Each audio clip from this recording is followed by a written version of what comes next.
Hello, everyone. Welcome to our show today called NG 英文. My name is John Drummond, or Yang Haoen. Hello, 大家好，欢迎回到我们西平方的节目 NG 英文，我是 Angela。Happy 2021, everyone. 大家新年快乐. I hope everyone had a wonderful time celebrating the new year. We have a great first episode of 2021 today with my good friend Pierre, who's known around the Taiwanese community as 刘沛。对啊，没错。NG 英文呢，在这边再次祝大家新年快乐，希望各位啊都能有一个全新美好的一年。那今天我们在这个2021年的新春第一炮第一集呢，邀请到了跟约翰一样来自美国加州的刘沛，来到节目上跟大家做分享。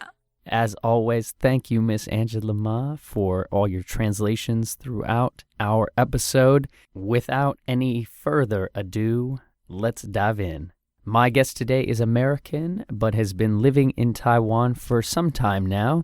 You may know him as a YouTube sensation, a musician, a singer-songwriter, Pokemon Go expert, world traveler, lover of languages and people, and so much more. So everyone, please welcome my good friend, Pierre. Hi guys, hello, I'm Pierre.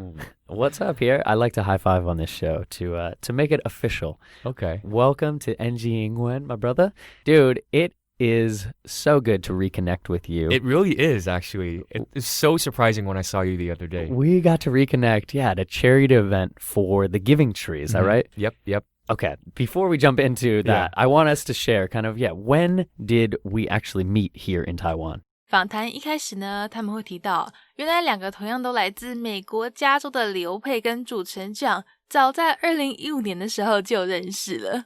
好，他说他们虽然后来失联，但前阵子在一场慈善活动上又再度碰面，重新呢又点燃两人之间的爱情，不是啦，不要乱讲，是两人之间友情的火花。那时候呢，两个刚认识的时候，这个刘沛他还走在音乐人生路上，又是弹吉他又是唱歌的。只是啊，现在已经 pivoted， 已经转型改走 YouTuber 路线。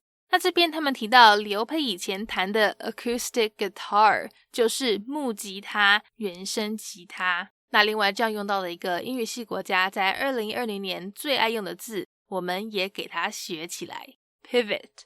它一般有转换、改变的意思哦。那为什么说是2020年的年度大字呢？因为这疫情让全世界的计划都被打乱，很多人呢都被迫要去 pivot， 要不断的去改变、更动原本的安排，好去适应这瞬息万变的2020年，所以它也就默默的变成大家最爱用的字。好啦，我讲太多了，我们赶快来听刘沛的分享吧。Well, so we met the first time in 2015, and that was the first year that actually I came back with my now wife. And you were one of the first people that we met in Taiwan. That is correct. And I love that story because, at that time I was deciding if I was going to stay in Taiwan and I met you and you were this awesome, super fun loving, amazing musician. And you're like, back in the day. Musician back in the day. Not anymore. I I'm not a musician mean, anymore. you still got it. It doesn't fade. But yes, I know you have pivoted and we will get into that as we develop the show. But you were doing a lot of acoustic guitar, is that right? Yep. And singing. Yep. My biggest inspiration is Jason Mraz. Yes, so our connection goes deeper than that. We didn't know each other in California, but we both are from California. You were LA, I believe. Yep, LA. Yeah, and I was San Diego, and then the way the world works, we met here in Taiwan. I know, right? And now we are here 5 years later. Yep. Doing a show together. Yeah, it's crazy. It is crazy. So another reason I came back into contact with you, as we kind of lost touch over the years, unfortunately. I apologize for that. No, it's my fault too. We've been busy. We've been busy. Exactly. I'm happy for us. But you were just doing some filming promotion with Yang Wangming, Sunny Wang, is that right? Yeah. So can you share, what have you been doing with him recently? 接下来在这段内容里呢，刘沛会分享到前阵子有个朋友跟他提到说，艺人王阳明指明希望跟他合作，让刘沛兴奋的不得了，立马就答应。两个还特地参加了嘻嘻哈哈滑水学校的 wakeboarding 宽板滑水活动，去宣传王阳明的新片。他说那时候呢，也就是在这部新片的首映会上，很巧的又跟 John 巧遇，但因为当时现场人多到不行，两个根本就没有机会说上话，是幸好后来命运之神继续眷顾他们，没多久两位先生又在一场慈善活动上不期而遇，这才让他们好好叙旧大聊了一场。我们现在也才有机会可以邀请到刘沛到节目上跟大家做分享。那这边的首映会就是等一下John会说的 premiere。 好，所以电影首映会呢，我们可以说 movie premiere。 那如果是世界首映会的话，就会是 world premiere。 好，那我们赶快来听吧。 Yeah, so actually that was super interesting because I already knew who he was, but one of our mutual friends contacted me and was like, hey, Sonny wants to work with you. Are you interested? I'm like, absolutely, I'm interested. And so their team messaged my agent, and then we were able to basically find a time together to go wake surfing. Actually, I think you would really like it. Actually. Yeah, shishi haha, right? Yeah. I've done that a lot. Yep. Yeah, I know exactly where you guys went. Super fun. And with Hunter and Sammy. Do you remember? I think so. Yeah. I think so. Yeah. Exactly. I love that team. Yeah, shout out shishi haha in what is it, Beito or something, right? I think it was somewhere near, like it's on the Danshui River Danshui area. River. Mm-hmm. Yeah. That was to market his film, and then he invited me to his premiere, and that's actually where I saw you, and I was like, hold on, I think I know this guy. Yeah, that's John, isn't it? That's right. And we didn't get a chance to really talk at the premiere. There's so many people. Yeah. You know how that goes. And then the fate of the universe, we got to see each other again. I know, like out a few weeks later. Mm-hmm. And here we are. We don't waste any time. Right, exactly. That is awesome. So I want to share with our audience here on NG Ingwen, you have so gracefully mentioned and so humbly mentioned, you are a YouTuber. Yeah. And yes. Yeah.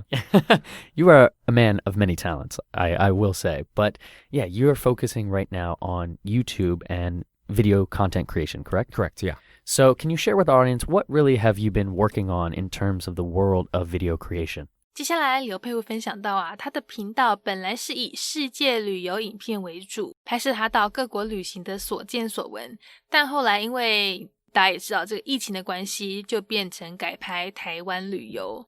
一开始他也觉得很可惜说不能出国，但后来发现这其实是一个 blessing in disguise， 反而因为这样子让他有机会在台湾深度旅游，认识我们的大街小巷。那这边讲的 a blessing in disguise，大家有大概猜到它是什么意思吗？如果我们从字面翻译去看的话，是伪装起来的保佑。那其实呢，就是在表达塞翁失马焉知非福。就说因为疫情不能出国，看起来好像是很可惜，但其实是件好事，反而呢，让他可以好好的来认识台湾。马上来听这段分享。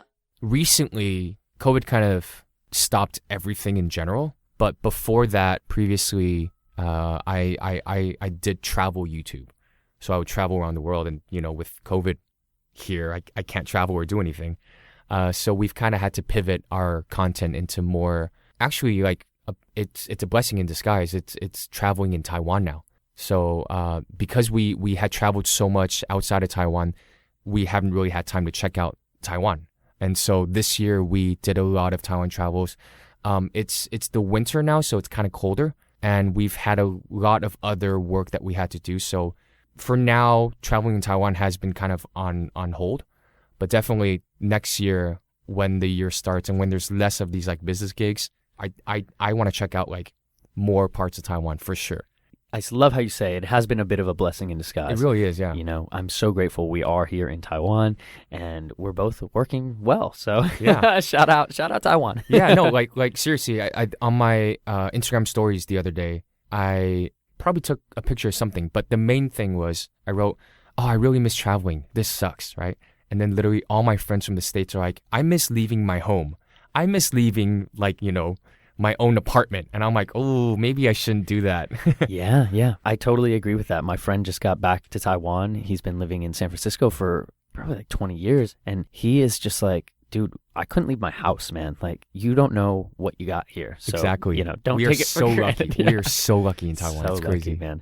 Yeah. So I know you just did something with a few other YouTubers and kind of creating this fun new like boy band, this new group. So can you share with our audience, what have you been doing with some other YouTubers recently? 紧接着在这段访谈里呢，刘沛讲到说他之前有跟其他的 YouTuber 一起合作，拍了一些叫做谁最台的系列影片。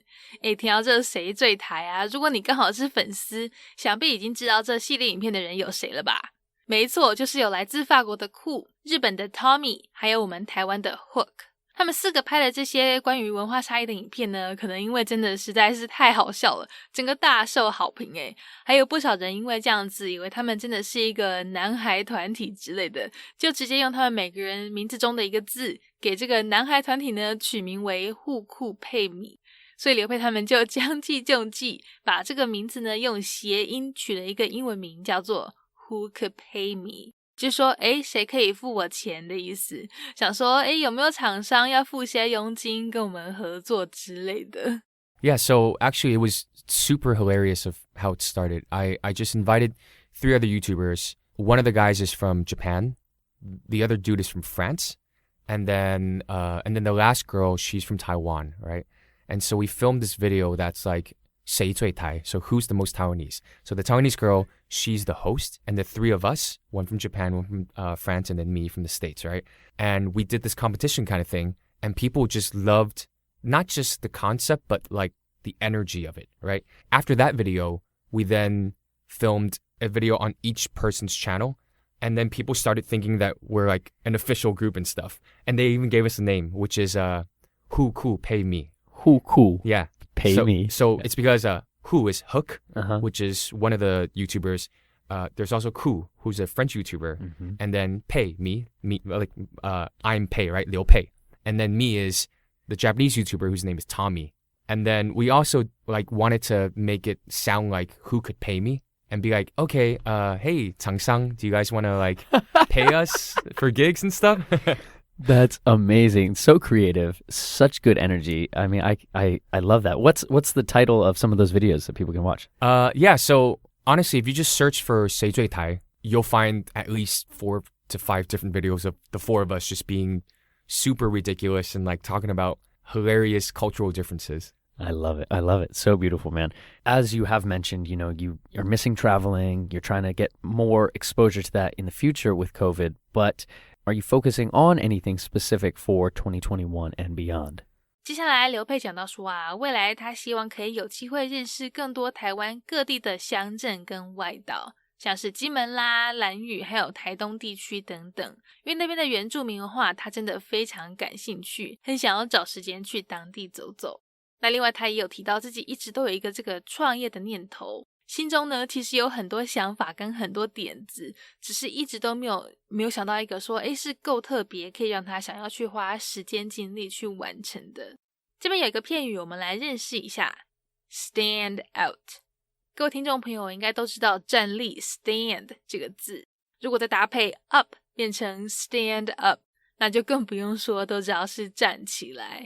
好，那 stand out 我们可以想成是站出来，也就是出众显眼。所以等一下刘沛说他还没有一个想法是特别 stand out， 就是说在表达他还没有遇到一个想法是特别出众特别有吸引力，会让他想要全力去做的。 So in terms of content, not really. To be honest, like I think, like I said before, I definitely want to travel around more of Taiwan because there's just so much I haven't even seen yet. Yeah. Like I've never been to Lanyu. I've never been to Jingmen. Mm-hmm. I didn't even know that was a part of Taiwan. I was like, that's Yeah. so close to like the mainland, right? And then just like a lot of other different parts of Taiwan, especially Taidong and that area. Like I want to check out the Aboriginal culture. And then I've been thinking about wanting to start a business. There's just nothing that really stands out to me where I would be like completely passionate about yet. I have a couple of ideas, but it's not enough to like push me over where it's like, all right, we're doing this, Yeah. Well, I trust that you will find your way with that, as you seem to find your way with all things.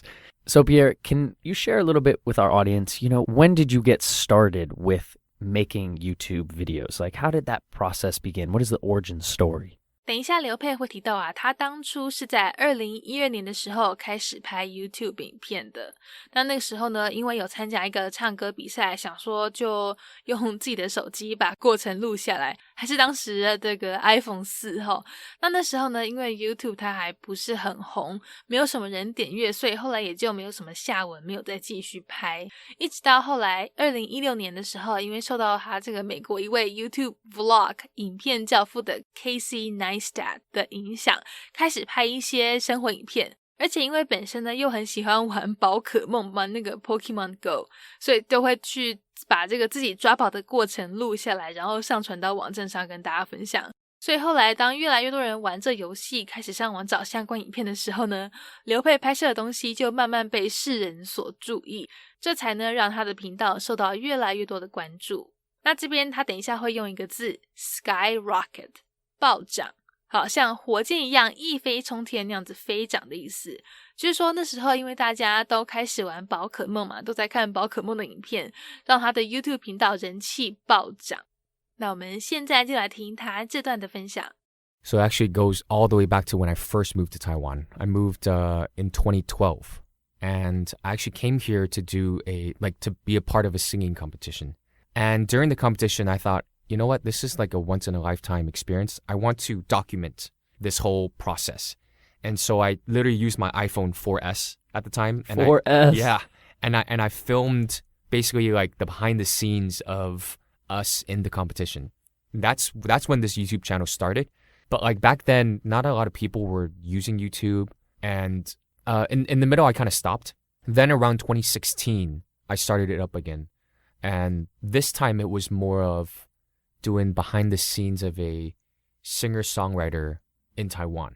But that kind of pivoted towards kind of like daily life kind of vlogs because of inspiration from Casey Neistat, who's this like super awesome American YouTuber.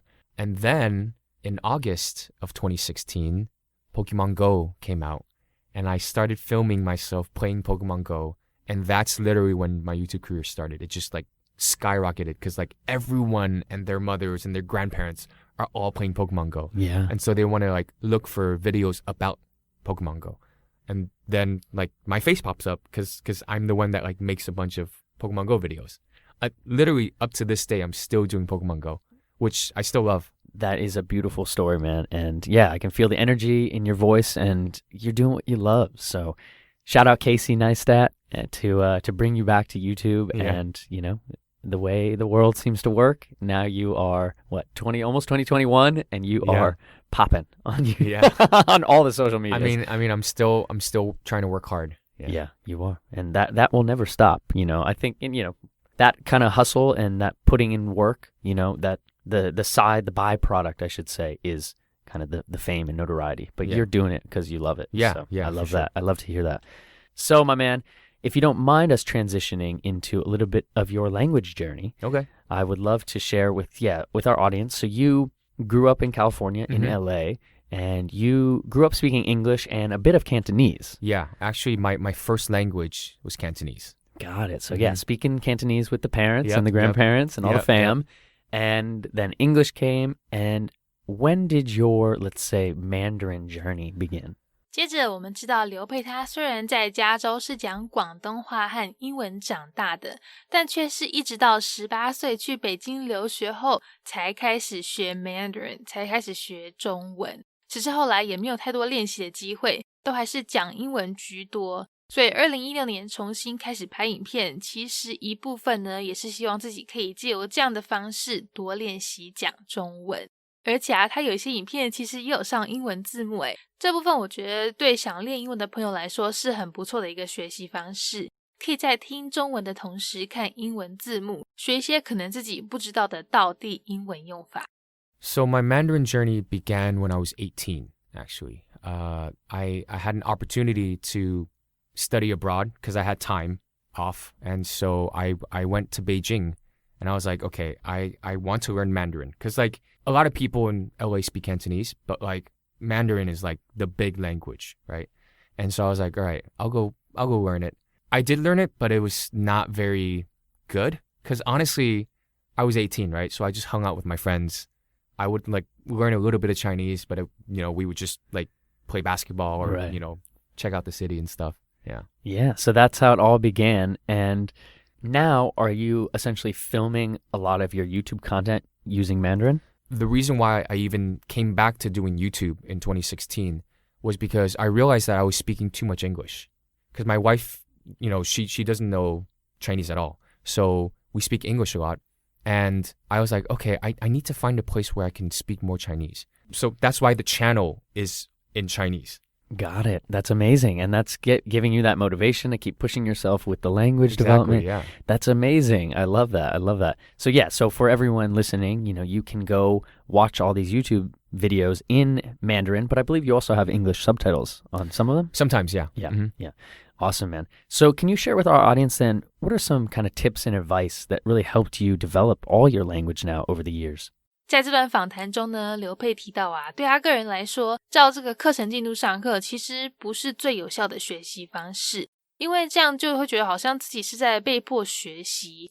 但如果是有跟朋友用中文讲话聊天或是传讯息的话呢，对他来说反而是最有用的方法。或者是可能像看中文电视节目、看影片的时候因为我们一般也都是有中文字幕在底下嘛，所以刘沛他就会用听中文加看中文的方式去学，就比较容易学到说影片里面现在讲的这个字原来是这样子写不过其实说到底当然还是因人而异啦适合他的方法不一定适合你适合我，所以我们还是要自己去尝试不同的方式，才会知道说哪一个适合自己。 I really think that it depends on the person. So like for me, going to classes, having a syllabus and all that doesn't really help because I feel like I'm being forced to learn Chinese. Mm-hmm. But if I have friends who speak Chinese or we message each other in Chinese, then that's a way faster way for me to learn. I remember when I first moved here, I would specifically look for Chinese dramas and shows and talk shows and stuff because they would always have subtitles in the bottom. So I'd be like, okay, so that's a character for, 好看, things like that. Like, for example, some people like classes and they can't learn person to person. So I think it really depends on each person. Mm-hmm. But for me, for sure, it was shows. It was having friends who could speak the language.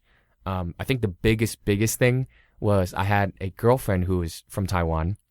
And after dating her, like my Chinese abilities went like it was the best at that time. I mean, now it's a little worse, but at that time my Chinese was really good, and then her English improved a lot too. So yeah. I guess that was my language buddy. Yeah, that in win, air quotes. In air quotes, yeah. The win-win for everyone right there. And I loved how you said too, just kind of texting. You know, I think that's such a fun thing that really helped me as I'm such a visual learner with my Mandarin. So I loved when my friends texted me in Chinese, and I was like, oh, yeah, like you're saying with your subtitles. Yeah, exactly. Like, oh, those are the characters for this. Okay, cool. Awesome, brother. Thinking in terms of kind of, your language development with your YouTube channel, are you trying to now create a balance between Mandarin and English in the future of videos? 再来，他们会讲到刘沛之前的影片之所以都是以中文为主，除了是为了要让自己可以多练习以外呢，其实也是很大爱是希望那些只会讲中文的观众朋友也可以看他的影片内容。那后来因为疫情的关系呢，很多其他拍海外旅游的 YouTuber 也都转战台湾旅游市场，所以为了要凸显他们的频道跟别人不一样，刘沛跟他的太太Megan 就改以双语的方式进行。那虽然是多用英文表达，他也是一样很贴心，会帮观众朋友上中文字幕。我们赶快来听他这段的分享吧。Yeah, so my channel has always been really Chinese focused, not just because I want to improve my Chinese, but also just for an audience who only understands Chinese to be able to see different types of content. So that's why like I travel to so many places and then like share it with a Chinese speaking audience. Like, hey, look at this place, But when COVID happened, we couldn't travel as much. And so when we decided that we wanted to travel around Taiwan, that's also when a lot of other YouTubers wanted to travel around Taiwan as well. And because of that, it was a lot of not necessarily the same content, but kind of the same type of topics, right? They're traveling around in Taiwan. And so like the way for us to differentiate ourselves, because it was me and my wife, and it was like kind of from a foreigner's perspective to travel around in Taiwan. So we wanted it to be a little different in that way. Yeah, and I love that because essentially that still has the feeling of, foreigners coming in and traveling in Taiwan. Right, yeah, exactly. Using English. And then you got to do more work with Meg. And yeah, that's beautiful. And everything's subtitled in Chinese. And that helps a lot because like whenever me and Megan travel abroad, because I do it in Chinese, she would need me to translate whatever I said first, and then she'd be able to react to it.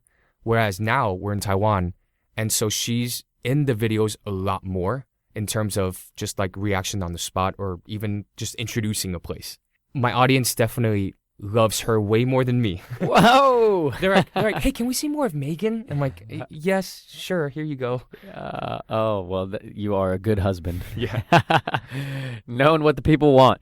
I love it. Well, brother, it's been a pleasure to have you on the show. Thank you so much for having me. Yeah. So I'd love to end with one question about your life. Okay. And that is, if you could go back in time and talk to a younger Pierre, would there be any advice you give yourself about language or life? 访谈最后，刘沛提到啊，他希望自己在时间管理，在 time management 这方面可以多加把劲。虽然说自己很幸运是一个乐观派的人，不会在浪费时间过后生闷气哀怨太久，但毕竟时间珍贵啊，时间就金钱的，1秒钟几十万上下，所以希望自己真的还是要改善这个时间运用的能力。那这边这样用到的字很不错哦 ，sulk S-U-L-K， 它是生闷气的意思。像很多人，包括我自己在内啦，不高兴的时候呢，就自己在那边生闷气。但刘沛不会，因为他生性乐观，所以就算打电动打了5个小时，浪费了一大堆时间，顶多呢也就是提醒自己下次要多注意，不会一直在那边 sulk 生闷气。我们赶快来听最后这段内容吧。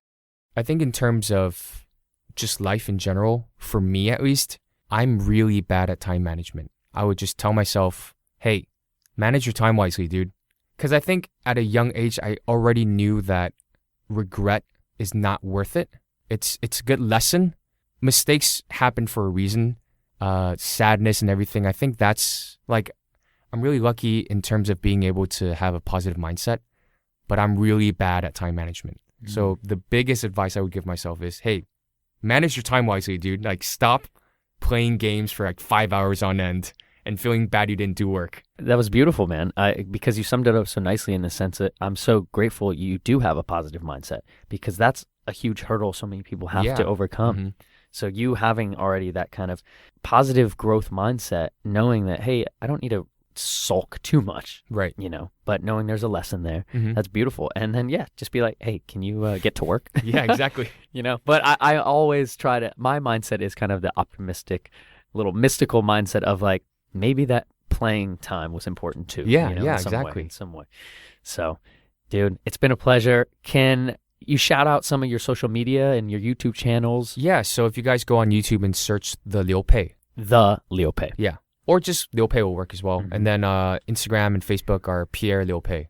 Beautiful. All right. So go check him out. Thank you again for making time, as I know you are so busy. Thank you so much, man. I appreciate it. I love it. All right, brother. We'll talk to you soon. For sure. Bye. Bye, everyone. Peace. All right. Well, that is our NG Ingwen show for today. We hope everyone enjoyed listening to that. You can connect with us on Facebook, Instagram, YouTube, and now Spotify. You can search NG Ingwen, or you can search on IG, NG English ICRT. And don't forget to tune in every Wednesday morning from 6:30 to 7, and Wednesday night from 9 to 9:30. We'll catch you on the next episode. Bye-bye. 好，那我们今天西平方的节目 NG 英文就到这边告一段落啦，感谢大家的收听，别忘了到 IG 搜寻我们的粉丝专页 NG English 再底线 ICRT， 大家也要记得每周三早上6点半到7点，或是晚上9点到9点半，把广播调到 ICRT FM 100，准时收听我们节目哦。那也欢迎各位上网搜寻西平方的攻其不备课程，或者呢是到我们西平方的官网多读一些有关 NG 英文的文章，看看有哪些是可以吸收学起来的小撇步哦。我们下周见了，拜拜。